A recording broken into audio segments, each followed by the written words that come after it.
రైతుల పక్షాన ప్రశ్నించిన అశోక్ అనే డ్రైవర్ను తొలగించారంటూ వస్తున్న వార్తలు అవాస్తవమని రాష్ట్ర మంత్రి పొన్నం ప్రభాకర్ అన్నారు. ఈ ఘటనపై స్పందిస్తూ ఆయన ఓ ప్రకటన విడుదల చేశారు. జగిత్యాలకు చెందిన అశోక్ కేవలం ఆర్టీసీ కిరాయి బస్సు డ్రైవర్ మాత్రమేనని, ఆర్టీసీ ఉద్యోగి కాదని చెప్పారు.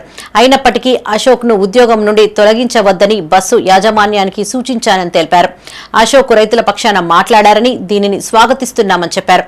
కేంద్రం ధాన్యం కొనుగోళ్లలో నిర్లక్ష్యాన్ని ప్రదర్శిస్తోందని ఆరోపించారు. అయినప్పటికీ కొనుగోళ్లు సాఫీగా జరిగేలా రాష్ట్ర ప్రభుత్వం పూర్తి చర్యలు తీసుకుంటుందని తెలిపారు.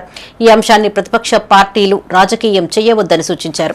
రైతులకు సంబంధించిన ధాన్యం గురించి అడిగినారని, ఆ డ్రైవర్ను తొలగించాము అని చెప్పే మాట అవాస్తవము. అతను ఆర్టీసీ నేరుగా ఉద్యోగి కాదు, హైర్ బస్సుకు సంబంధించిన ఉద్యోగి.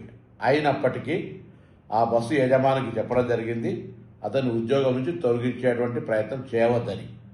దీనిపైనే రాజకీయం చేసే ప్రయత్నం చేస్తూ ఉన్నారు.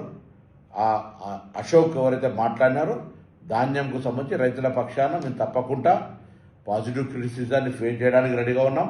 మేము ఆ యొక్క పాడి ప్రొక్యూర్మెంట్ మీద ప్రభుత్వం మొత్తం యాంత్రాంగం అంతా పనిచేస్తూ ఉంది. అనుకోనంత పంట రావడం వల్ల కొనుగోలు కేంద్రాలు పెంచి ధాన్యం కొనుగోలు చేసే ప్రయత్నం చేస్తున్నాం. లారీలు ఇతరత్ర అనేక రకాల అంశాలతో ముడిపడి ఉన్నటువంటి ఈ పరిస్థితి, గోడౌన్లు, కేంద్ర ప్రభుత్వం సరి అయినటువంటి సహకారం లేని కారణంగా ఇటువంటి అంశాలు జరుగుతున్నప్పటికీ ధాన్యం కొనుగోలు ప్రక్రియ క్రియాశీలకంగా చేస్తూ ఉన్నాం.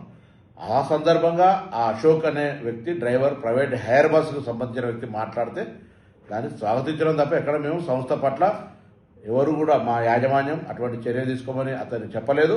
నేను ఇప్పుడే ఆర్టీసీ మేనేజింగ్ డైరెక్టర్ గారితో మిగతా ఆ ప్రైవేట్ బస్సుకు సంబంధించిన యాజమాన్యాన్ని కూడా చెప్పడం జరిగింది. అతను ఉద్యోగం నుంచి తొలగించే ప్రశ్న లేదు. ఇటువంటి తప్పుడు ప్రచారం చేయొద్దని కోరుతా ఉన్నాం. ఆ అశోక్ కంటిన్యూగా ఉద్యోగం చేసుకునేటువంటి అవకాశం హైర్ బస్సులో ఉంటుంది.